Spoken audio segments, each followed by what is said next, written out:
You're not going to believe what GM just did. They've scrapped one of their electric vehicles and are doubling down on a classic gas-powered model. Now, why would a major automaker make such a bold move? Stay tuned because this could change everything for the automotive industry. Just announced, GM is axing the Chevrolet BrightDrop electric commercial van.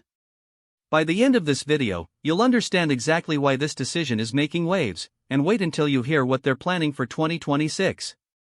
So, let's dive into the heart of the matter.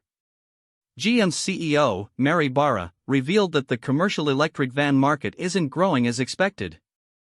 The BrightDrop, once a promising venture, just didn't take off like GM hoped.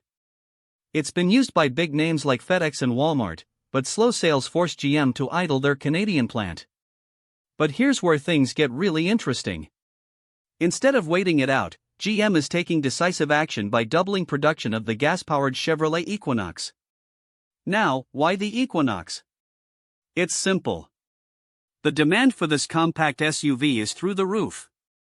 GM plans to ramp up production at their Kansas City plant, part of a massive $4 billion investment in U.S. facilities over the next 2 years. And it's not just about making more cars, it's about positioning GM as a leader in the market. This move signals a shift in strategy, recognizing that electric vehicle adoption is slower than anticipated, especially with fading tax incentives. Here's the part that's got everyone talking.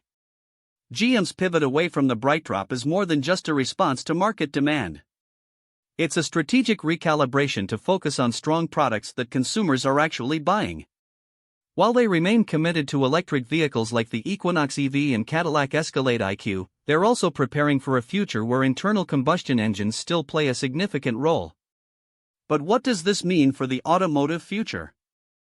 GM's decision highlights a broader trend in the industry. The push for electric vehicles is real, but the transition is going to take longer than many predicted. This move might just foreshadow a more balanced automotive landscape where both electric and gas vehicles coexist. And GM is betting that by right-sizing their production now, they'll be better positioned to lead in the coming years. So, what do you think? Is GM making a smart move by doubling down on the Equinox, or should they have stuck with their electric ambitions? Drop a comment telling me which specific detail impressed you most. And hit subscribe because next week, I'm breaking down another game-changing shift in the auto industry you won't want to miss.